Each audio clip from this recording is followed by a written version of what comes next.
Friends, यहाँ पे मेहंदी लगवा रही हूँ मैं। कल करवा चौथ है। गुड मॉर्निंग, नमस्ते, प्रणाम। आप कैसे हो? उम्मीद करती हूँ आप अच्छे होंगे फ्रेंड्स। तो अभी बज रहे हैं 12:45 और मैं मेहंदी लगवा रही हूँ। बाबू के चक्कर से इसी टाइम लगवा ले रही हूँ, फिर रात में आँख में गिरने का डर है। जब भी मैं इसी टाइम लगवा रही हूँ। देखो अच्छी लगा रही है, बिट्टू लगा रही है। तो गाइस देख सकते हैं यहाँ पे मेहंदी लगवा रही हैं। दिखाओ अपनी मेहंदी। अभी चढ़ी नहीं है, दिख नहीं रही होगी। तो गाइस ये मेहंदी मैंने लगाई है और मेरे हाथों का हाल देखो।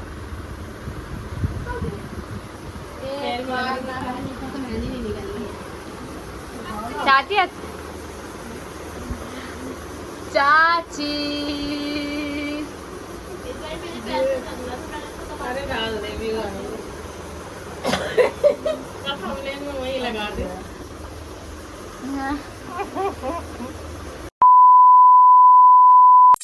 तो गाइस देख सकते हैं यहाँ पे अक्षु को आज करवा चौथ है। अक्षु मम्मी की मदद करा रही हो। यहाँ पे आज मशीन लगी थी तो ये सारे कपड़े धुल चुके हैं और कुछ कपड़े अभी इसमें हैं, तो हम चलते हैं अभी इसको डालने के लिए।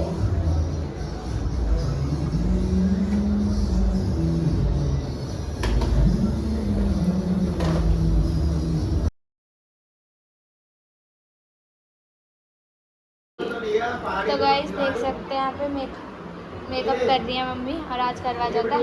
हाँ बाबू को ले गया, ला रही हूँ।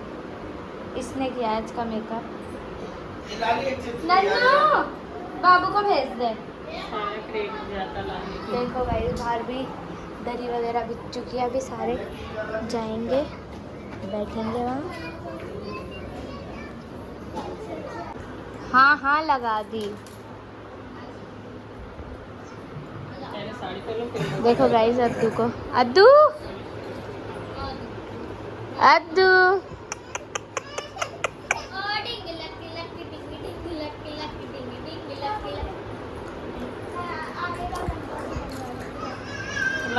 तो गाइस देखो ये मेहंदी मैंने लगाई है। बताओ कैसी लग रही है मेरे हाथ? नहीं मैं कर ले रही हूँ। अभी छूट जाएगी जब तक जाएगी ना बात।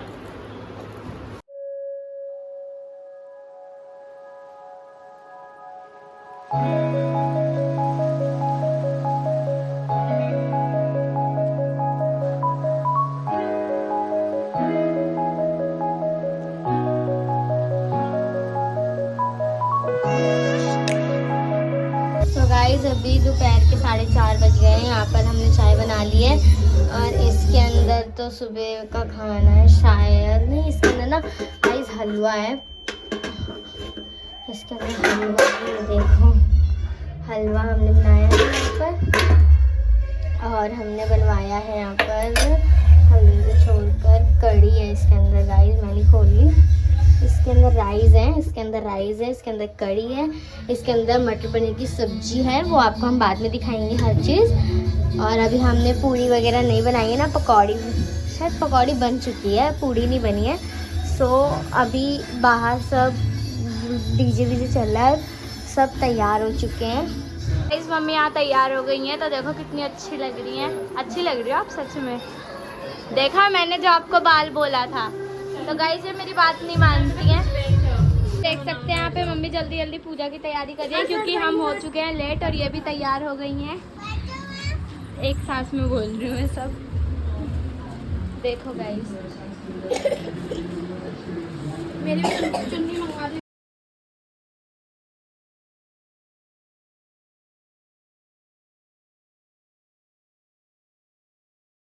सद्दू आ चुका है यहाँ पे सारे पूजा करते हुए। सारे नहीं बस 2 जने हैं। रूही ढूंढ के तो उस घर में दराज में है और यहाँ पे खाने तैयार हो रही है। गाइस यहाँ जा रहे हैं सब, इनकी पूजा हो गई है। क्या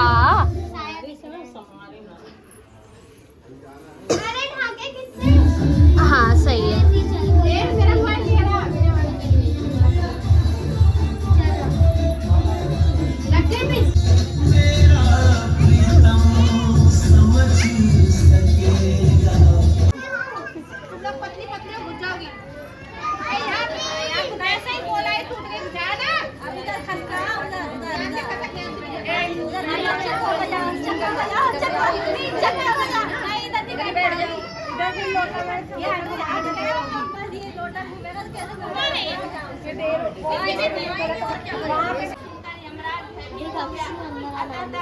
उस पतिव्रता के साथ जाकर उस मगर को यमलोक को उठा दिया और उसके पति को ठीक आयु होने का आशीर्वाद दिया। उसी दिन से ये जाती है और व्रत रखा जाता है। हे करवा माता, जैसे तुमने अपने पति की रक्षा की वैसे ही सबके पतियों की रक्षा करना।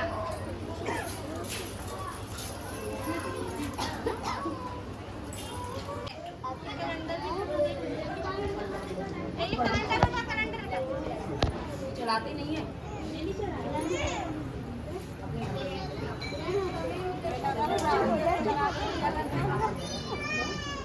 कृष्ण पक्ष की चतुर्थी को करवा चौथ कहते हैं। इसमें श्री गणेश जी का पूजन करके उन्हें पूजन दान से स्पर्शन किया जाता है। इसमें गेहूं का करवा भर के पूजन किया जाता है और विवाहित लड़कियों के यहाँ चीनी के करवे पीहर से भेजे जाते हैं तथा इसमें निम्नलिखित कहानियां सुनकर चंद्रों को अर्घ देकर व्रत को पूरा किया जाता है। कथा। एक साहूकार था, उसके 7 बेटे थे और एक बेटी थी। वह 7 भाइयों की प्यारी बहन थी। एक साथ ही बैठकर खाना खाते। एक दिन ही कार्तिक की चौथ आई तो उसकी बहन ने करवा चौथ का व्रत रखा। सारे भाई भोज करने आए और अपनी बहन से बोले, आ बहन तू भी खाना खा ले।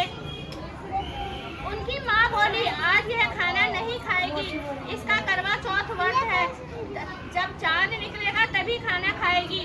तो उसके भाइयों ने छल कपट से जंगल में जाकर आग जलाकर छलनी में से चांद दिखा दिया। तो वह अपनी भाभियों से बोली, चलो भाभी चांद निकल आया है, अर्घ दे देते हैं। तो उसकी भाभी बोली, ये तो तेरा चांद निकला है, हमारा तो रात में निकलेगा। यह सुनकर भाइयों के कहने से उसे चांद को अर्घ दे दिया और खाने बैठी। पहला टुकड़ा तोड़ा, बाल निकला, दूसरा टुकड़ा छींका मारी, तीसरा टुकड़ा तोड़ा तो राजा के घर से बुलावा आ गया कि राजा का लड़का बीमार है, जल्दी भेजो। माँ ने लड़की के पहनने के लिए 3 बार सिंदूर खोला, तीनों बार सफेद कपड़े संदूक खोला, तीनों बार सफेद कपड़े निकले। अब उसके सफेद कपड़े पहनाकर ही ससुराल भेज दिया। माँ ने लड़की के पल्ले में एक सोने का सिक्का बांध दिया था। बोली, रास्ते में जो भी मिले पैर पकड़ती जाइयो, जो तुझे सुहाग का आशीर्वाद दे उसे सोने का सिक्का दे दियो और पति को गांठ लगा लेना। अब उसे रास्ते में जो भी कोई मिला उसके पैर पड़ी, पर किसी ने भी सुहाग का आशीर्वाद नहीं दिया। अब वह ससुराल में आई और तो दरवाजे पर छोटी नंद खड़ी थी। वह उसके पैर पकड़ पड़ी तो नंद बोली, सिली हो, सपूती हो, 7 बेटों की माँ हो, मेरे भाई का सुहाग देख। अब उसने सोने का सिक्का नंद को देकर पल्ले को गांठ मार ली। उसके बाद वे अंदर आई, आकर देखा तो उसका पति मरा पड़ा था। अब वह उसे लेकर एक कोठरी में पड़ी रही। 1 साल तक उसकी सेवा करती रही। उसकी सास बांदी के साथ बची खुची रोटी भेज देती। इस प्रकार उसे अपने पति को सेवा करते करते 1 साल हो गया। करवा चौथ का व्रत आया। सारी पड़ोसियों ने कहा, नहा धोकर करवा चौथ का व्रत रखा। उसने सिर धोकर हाथों में मेहंदी लगाई, चूड़ियां पहनी। वह सब देखती रही। एक पड़ोसन बोली कि तू भी करवा चौथ का व्रत कर ले। अब तब वह बोली, मैं कैसे करूंगी? वह बोली, चौथ माता की कृपा से सब ठीक हो जाएगा। उसके कहने से उसने भी व्रत रखा। थोड़ी देर के बाद करवे बेचने वाली आई। करवे लो, लोरी करवे लो, भाइयों की प्यारी करवे लो, ये करवे वाली मेरे को भी करवे दे जा। वह कहने लगी, मेरी दूसरी बहन आएगी तो करवे को देगी। दूसरी आई, करवे लो री करवे लो, भाइयों की प्यारी बहन करवे लो, ये करवे वाली मेरे को भी करवा दे जा। वह बोली, मेरी तीसरी बहन आएगी तो तेरे को करवा देगी। इस तरह 5 बहन आकर चली गई, पर किसी ने भी उसको करवा नहीं दिया। फिर छठी बहन आई और बोली, मेरी 7वीं बहन आएगी तो तुझे करवे तुझे देगी। बस तू सारे रास्ते में कांटे बिछाकर बिखेर कर रख देना। जब वह खूब चिल्लाएगी तब आएगी तो उसके पैर से कांटे चुभ जाएंगे। तब तू सुई लेकर बैठ जाना और उसके पैर से पकड़कर छोड़ना मत और उसके पैर का कांटा निकाल देना। तो वह तेरे को आशीर्वाद देगी। भाई जियो, साईं जियो, सब तुझे आशीर्वाद देगी। तो तुझे उससे करवे मांग लेना। तब वह मुझसे करवे लेकर जाएगी। फिर तू उजम करना, जिससे तेरा पति अच्छा हो जाएगा। अब उसने वैसा ही किया, सारे रास्ते में कांटे बिछा दिए। जब वो करवा लेकर आई, चिल्लाई, खूब चिल्लाती हुई आई तो उसके पैर में कांटा चुभ गया। उसने उसका पैर पकड़ कर छोड़ा नहीं और उसके कांटे निकाल दिए। तो उसने आशीर्वाद दिया। तब वह बोली, जब तूने मुझे आशीर्वाद दिया है तो करवे भी देकर जा। तो वह बोली, तूने तो मुझे ठग ही लिया। यह कहकर उसने उसको करवे दे दिए। अब करवे लेकर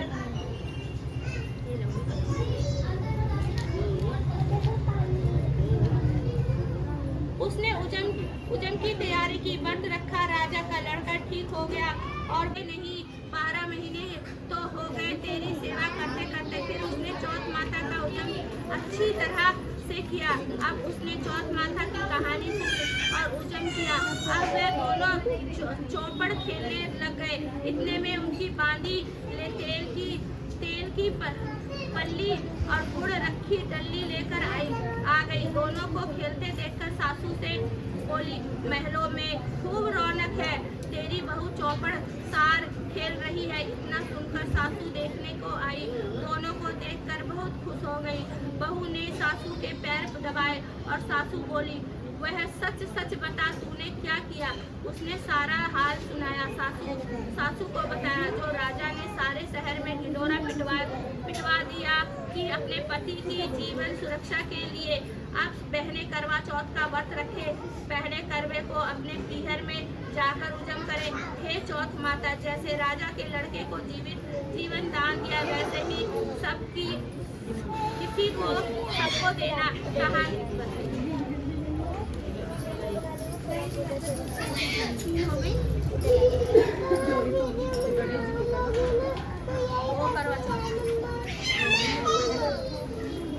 में दूध लेकर घूम रहे थे कि कोई मेरी खीर बना दो। सबने थोड़ा सा सामान लेकर मना कर दिया। एक बुढ़िया बोली, ला बेटा मैं तेरी खीर बना दूं। और वह कटोरी ले आई तो गणेश जी बोले कि बुढ़िया माई कटोरी क्यों लाई? टोप लेकर आ। यह बुढ़िया माई टोप लेकर आई। वह दूध से भर गया। गणेश जी महाराज बोले कि मैं बाहर जाकर आता हूँ, जब तक तू खीर बनाकर रखना। खीर बनकर तैयार हो गई। अब बुढ़िया माई को बहू ने मुंह में पानी आ गया। वह दरवाजे के पीछे बैठकर खीर खाने लगी तो खीर का एक छींटा जमीन पर गिर गया, जिससे गणेश जी का भोग लग गया। थोड़ी देर के बाद बुढ़िया गणेश जी को बुलाने गई तो गणेश जी बोले, बुढ़िया माई तेरा तो भोग लग गया। आज जब तेरी बहू ने दरवाजे के पीछे बैठकर खीर खाई तो एक छींटा जमीन पर पड़ गया था, सो मेरा तो भोग लग गया। बुढ़िया बोली, बेटा अब इसका क्या करूं? गणेश जी बोले, सारी खीर अच्छे से खा पी कर सबको बांट देना और बचे तो थाली में डालकर छीले पर रख देना। शाम को गणेश महाराज आए और बुढ़िया को बोले कि बुढ़िया मेरी खीर दो। बुढ़िया खीर ले आई तो उसे थाली में हीरे मोती आ गए। गणेश जी महाराज जैसे धन दौलत बुढ़िया को दिया वैसे ही सबको देना। खाने का वो है भंडार। एक नगर में एक साहूकार रहता था। उसने देखा कि लक्ष्मी जी उसी पीपल में से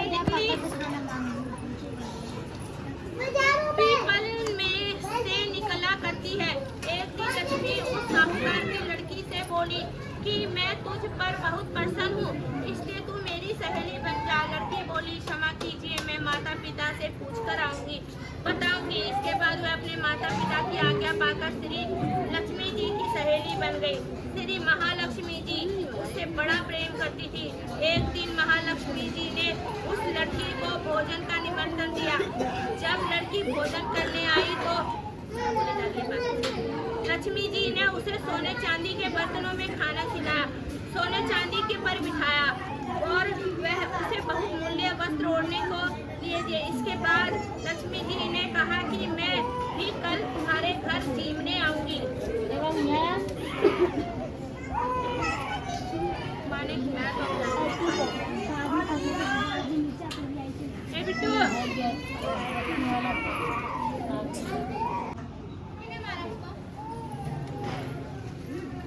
आऊंगी। लड़की ने अरे खंबे की जगह बेटा, लड़की ने स्वीकार कर लिया और अपने माता पिता से सब हाल कहकर सुनाया। तो यह सुनकर उसके माता पिता बहुत खुश हो गए, परंतु लड़की उदास होकर बैठ गई। कारण उसने अपने माता पिता को बताया कि लक्ष्मी जी का वैभव बहुत बड़ा है, मैं उन्हें कैसे संतुष्ट करूंगी। उसके पिता ने कहा कि बेटी गोबर से जमीन को लीप कर जैसा भी बन पड़े रूखा सूखा श्रद्धा और प्रेम से खिला देना। यह बात पिता के कहने भी ना आ पाया कि सहसा एक चीज मंडराती हुई आई और किसी रानी का 9 लखा हार वहीं पर डाल गई। यह देखकर साहूकार की लड़की बहुत प्रसन्न हुई। उसने उस हार को थाली में डालकर अच्छे से ढक कर रख दिया। तब गणेश जी और महालक्ष्मी जी आ गए। लड़की ने सोने की चौकी पर बैठने को कहा। इस पर श्री महालक्ष्मी ने कहा, इस पर तो रानी राजा रानी बैठते हैं, अब कैसे बैठूंगी। बहुत आग्रह करने पर महालक्ष्मी जी और गणेश जी ने बड़े प्रेम से भोजन किया। महालक्ष्मी और गणेश जी के घर में आने से साहूकार का घर संपत्ति से भर गया। महालक्ष्मी, हे माता लक्ष्मी, जिस प्रकार उस लड़की को दिया वैसे ही सभी के घरों में सुख संपत्ति देना।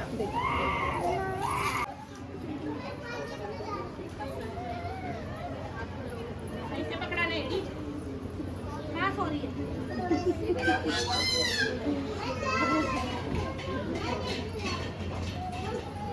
अरे तुम क्यों नहीं पकड़ा रही हो? बैठे हुए हो, दो ना। जल्दी जल्दी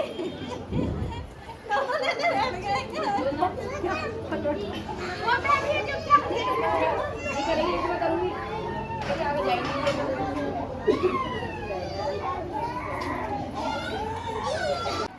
गाई थी दीदी ने गाया था। हाँ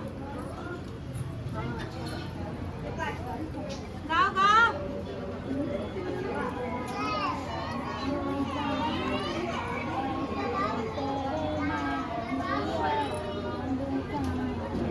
अरे बोलो भाभी इसके साथ।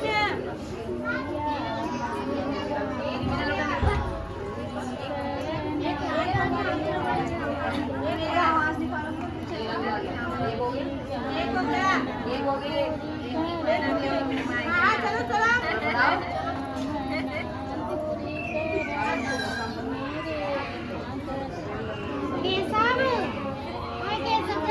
अरे यार गाओ उसके साथ।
जल्दी कर ही नहीं रहे हैं, उनके हाथ में खाई नहीं। एक हाथ में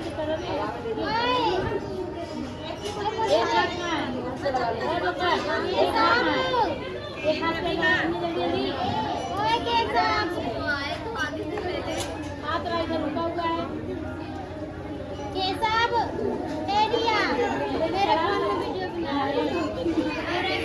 कर देंगे